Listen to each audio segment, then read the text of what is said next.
Hello everyone, my name is Nathalie Bureau. I am Professional Organizers in Canada's president, and I have my organizing business. I've been organizing for 15 years already, and I specialize in productivity and time management. So I'm more a coach, and I give workshops, and I'm a speaker on that topic.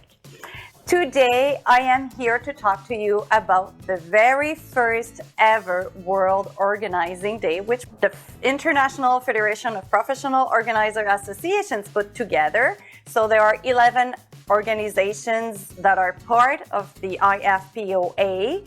And what we want to do is we want to have the word out. So no matter what kind of organizing you do, as a world, we can have this out, and we want the world out that yes, we exist, yes, we do fantastic things for our clients, and yes, we want to promote it. So I'm very excited to be participating in this very first World Organizing Day.